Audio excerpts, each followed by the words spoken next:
Hey everyone, Shane here with etrailer.com. Today I have a 2017 Ram 2500. I'm going to walk through how to install the CURT Under-Bed Gooseneck Hitch.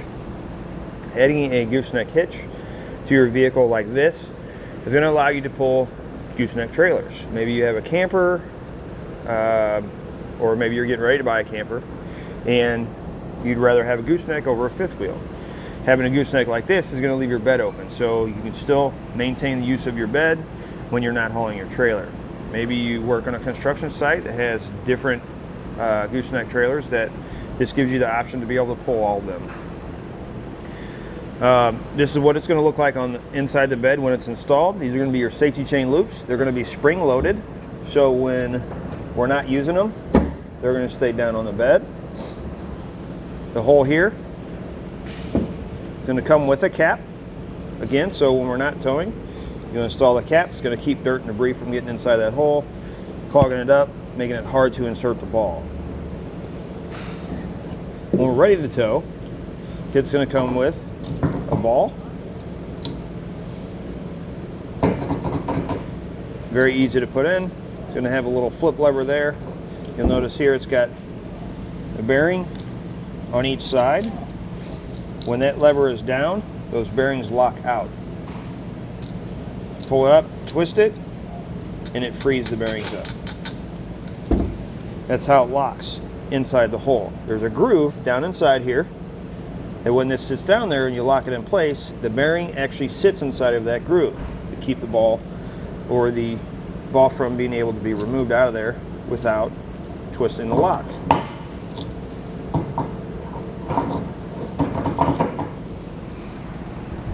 The ball itself is going to be 2 5/16.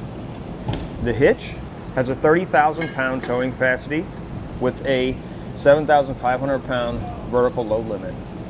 You just want to make sure you check the owner's manual of your vehicle, make sure the vehicle can withstand that amount of weight. Go with the lowest number between the vehicle and the hitch. One thing I do recommend is if you're planning on putting a gooseneck like this in your truck or even a fifth wheel, add wiring. Embed wiring if your truck does not come standard with it. Embed wiring is very easy to install. It's going to be a plug in the back. It runs down, it hooks right into your factory wiring plug. It's just a T connector. So the only drilling you're going to have to do for the plug is in the sidewall. What that's going to allow you to do is when you tow your trailer, you're not going to have to hang the wire over the tailgate or drape it down and plug it in by the bumper. You can keep everything inside the bed and clean. This is what it's going to look like underneath of our vehicle. This center section is going to be steel construction black powder coat finish. It's going to come with all the necessary hardware to get it installed. It's only going to require 4 bolts, which do come with the kit, but that's what's going to hold it in place. And there's brackets that come with the kit that run to the outside that this gets bolted into. There's a large plate underneath this that comes from the factory. It's a bed support. The hardest part about this installation is going to be drilling the holes for your safety chains up through that plate and into the bed. Now that we've gone over some of the features, let's walk through how to get it installed. Start your installation. We're going to remove your spare tire if you have one. Take a 10mm socket, we're going to remove our heat shield. You're going to have 3 bolts here, and you're going to have 2 right up on this back side.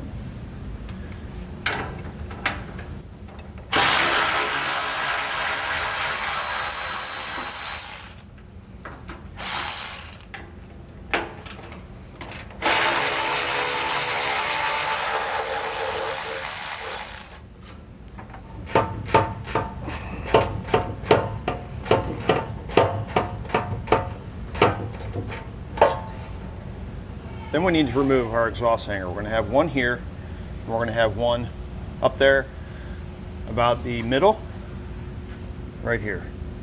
We'll remove both of those. Spray some lubricant, soapy water, whatever you have, and then I'm going to take a pry bar, and we're just going to pry it off the end there.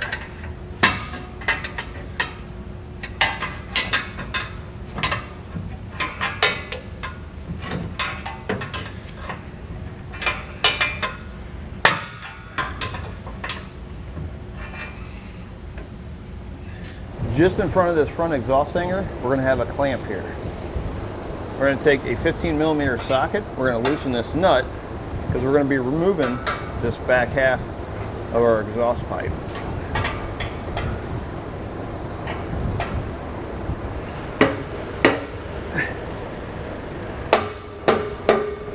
Once we get it loosed, you can either take a soft blow hammer and kind of hit the pipe, but we need to work it off. So a lot of times, if you just take your pipe and you kind of move it back and forth, as you're pulling back,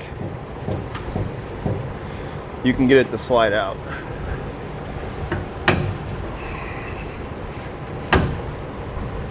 Now we're going to take a 3 1/4 inch hole saw bit with the drill.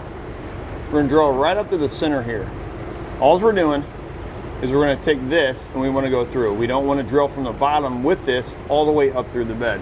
We're going to go up top after we get our pilot hole done and finish it from the top.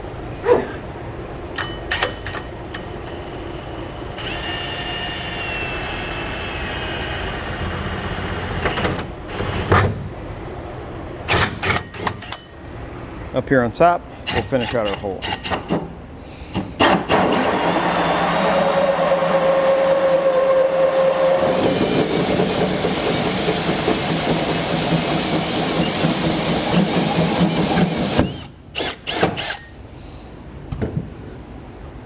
Once you get your hole drilled, come back, clean up the shavings.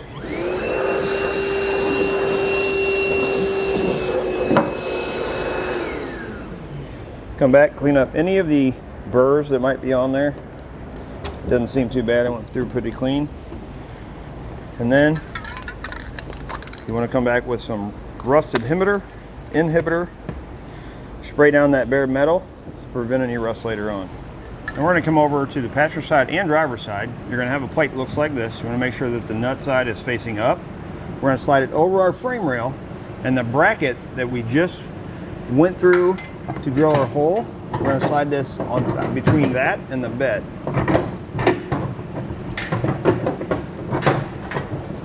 On the driver's side, there's some wiring here on the frame rail. Make sure you go underneath of that before you go up onto the plate.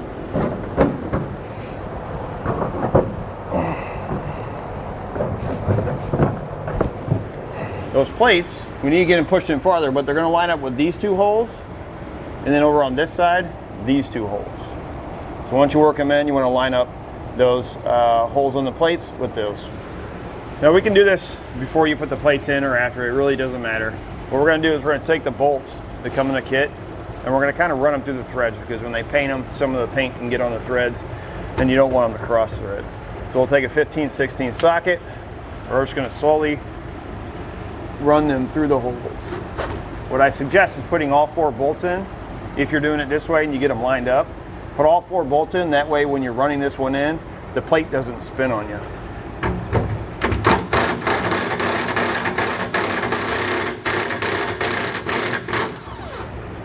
Now with the next set of hands, we're going to raise our center section up into place. Grab 1 or 2 of your bolts. Make sure you don't pinch any of your hoses or anything in there. We're going to slide it up in there. And we're going to get one of our bolts in opposite corners that'll hold it up, and then we can install our remaining hardware. Then we'll take our 15/16 and tighten down our bolts. Make sure that you're up. Make sure that your center hole is lined up inside the hole in the bed before you start tightening these down.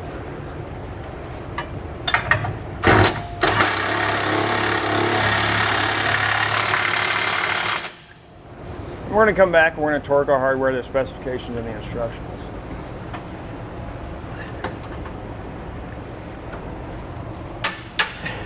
If you don't have a torque wrench, you can find one here at etrailer. Next, we need to drill out our pilot holes, or our safety chain loops. They're going to be right inside of these areas. You'll see 2 holes up there, here and over here. We need to drill them out to 11/16. We're going to start at the bottom, and what I like to do is take the drill bit. I'm going to use it to make sure that the hole is centered, and then I'll go to a smaller bit and drill all the way up through the bed of the truck.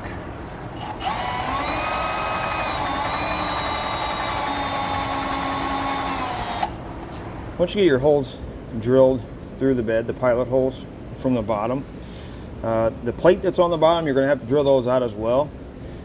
What I like to do is drill from the bottom, get those plates opened up as much as possible, and then come up top. I'm going to use a step bit because if the hole's not quite centered, the step bit is going to grab the inside of that plate and it's going to make the hole where it needs to be.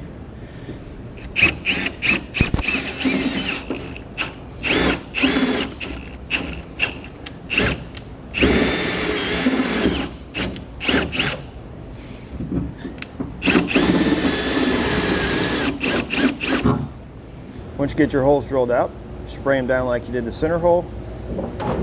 Then you can drop your safety chain loops in place. Now we'll go underneath and put on the springs and the nuts. From underneath, we're going to put on a flat washer, our spring, followed by another flat washer, and then a nut. We're going to do that on each one of these. Then you need to come back and you're going to need to tighten the nuts down. You only want to tighten them to where the nut is about even with the bottom of the U-bolt. Once you're done tightening the U-bolts down or the nuts down on the U-bolts, go ahead and reinstall your exhaust, reinstall your heat shield and your spare tire if you have one, and you're ready to go. It's going to do it for a look at installation of the Curt Under-Bed Gooseneck Hitch on a 2017 Ram 2500.